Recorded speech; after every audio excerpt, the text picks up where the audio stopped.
आप लोगों ने देखा कि गैप क्रॉस कैसे यूज करते हैं, ठीक है, वो पंचेस कैसे मारे जाते हैं। अब तीसरा पंचेस है बॉक्सिंग का, वो है हुक। ओके, अभी होता क्या है कि अगर मैं गैप क्रॉस मारने गया और ओपोनेंट ने गार्ड बना दिए, तो ये अगर सपोज उसने गार्ड बना दिए तो अभी दोनों में कोई भी पंच उसके ऊपर लैंड नहीं हो पा रहे, और वो पंच अगर मुझे लैंड करना उसके फेस के ऊपर तो फिर मुझे यूज करना होगा हुक। हुक मारते बेसिकली घुमा के उसकी टेक्निक कुछ इस तरह की है। सबसे पहले शोल्डर को बैक करना है, फिर एल्बो को ऑफ करना है, फिर इसको ओपन करना है और उसके बाद कमर और शोल्डर्स को दोनों को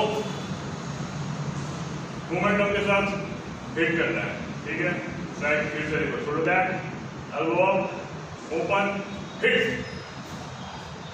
एक हाथ से shoulder back, elbow of, open, hit, shoulder back, elbow of, open, hit. एक बार आपकी मूवमेंट क्लियर हो जाए तो उसके बाद इसके अंदर बिना ब्रेक के, ऐसे ब्रेक के नहीं, डायरेक्टली हम लोग हिट कर सकते हैं। पहले लीड हैंड से, उसके बाद रियर हैंड से। ओके, आगे हाथ वापस आने चाहिए। कॉमन मिस्टेक इसमें ये होती है बहुत लोगों की कि अगर वो लोग ये ऐसे मारते हैं उसके बाद डायरेक्टली ऐसे ले लेते हैं, हाथ को स्ट्रेट से वापस नहीं रखते। ये हाथ को स्ट्रेट होना जरूरी है, ये गार्ड है। अगर मैं यहाँ पे हुक मार रहा हूँ ऐसे और वापस ऐसे आ गया तो उसका अभी आ सकता है पंचेस और ये पूरी रिब्स के ऊपर लग सकते हैं, बहुत जोर से लेगा। लेकिन अगर मेरा हाथ नीचे है तो रिब्स और मेरे ऑर्गन जो प्रोटेक्टेड है, इसीलिए वापस गार्ड में आना जरूरी है। दोनों साइड से अगर मैं मार रहा हूँ वापस गार्ड में आना जरूरी है।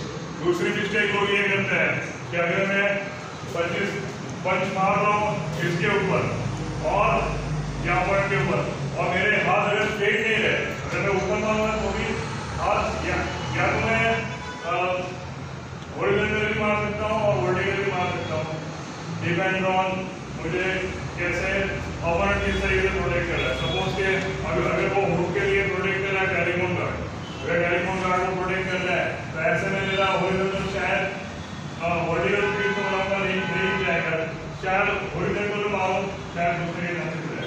और अगर वो इसकी जगह पे सपोज पीछे जा रहा है, अपना स्ट्रेट बैक कर रहा है, अगर मैं वो पीछे जा रहा है ऐसे कर रहा है तो ऐसे में मुझे लग जाएगा, अगर उसने सही टाइम पे पीछे नहीं लिया तो मेरा आखिरी नकल लग जाएगा उसके हाथ के ऊपर या उसके चीन के ऊपर, और आखिरी नकल जो है वो कॉर्ड एलिगेट होता है, वो टूट जाता है जैसे मेरा टूटा हुआ है।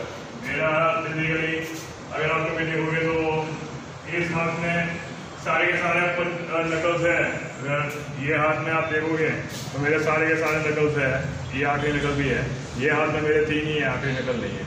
तो बॉक्सिंग में एक बहुत ही कॉमन इंजरी है आखिरी नकल टूटने की। तो डिपेंड ऑन आपका ओपोनेंट कौन से डिफेंस कर रहा है, अगर वो पीछे जा रहा है तो आप हॉरिजॉन्टल ज़्यादा यूज कर सकते हैं, और अगर वो टेलीफोन गार्ड बना रहा है तो वर्टिकल केस यूज कर सकते हैं, क्योंकि हॉरिजॉन्टल नहीं जाएगी, वर्टिकल जाएगी। तो डिपेंड ऑन आपके ओपोनेंट के ऊपर आपको डिसाइड करना है कि आपको वर्टिकल केस यूज करनी है हुक में या हॉरिजॉन्टल।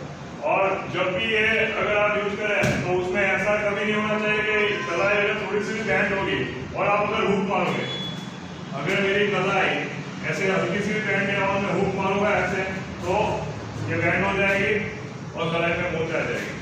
तो ये जो हुक अगर मैं मार रहा हूँ चाहे मैं मार रहा हूँ बेस पे, चाहे मैं मार रहा हूँ शोल्डर पे, चाहे मैं मार रहा हूँ और उसकी लीवर पे, लेकिन ये जो कलाई है वो मेरी सीधी रहेगी, कलाई मेरी ऐसी हल्की सी भी बैंड नहीं होगी, और ना ही मेरा बैंड होगा एल्बो। एल्बो अगर मैंने ये रखा है तो ये पर्टिकुलर पार्ट में लगेगा, नकल नहीं लगेगा तो उसको कोई डैमेज नहीं होगा, इसमें कोई डैमेज नहीं है क्योंकि एल्बो मेरी है। एल्बो मेरी अगर ऐसे है ऊपर तो फिर से कलाई बैंड हो जाएगी और बहुत सारी चांसेस रहेगी। इसलिए कई कभी मैं बॉडी हुक मारूं या मैं फेस हुक, ये जो है वो सीधा ही रहेगा, तो पावर भी होगा, आपको डैमेज कम होगा और ओपोनेंट के ऊपर प्रॉपर डैमेज होगा। वापस गार्ड में आ रहे हो तो आपके कंट्रोल में फाइट रहेगी, नहीं तो हुक मारना, अगर आप कोई भी गलती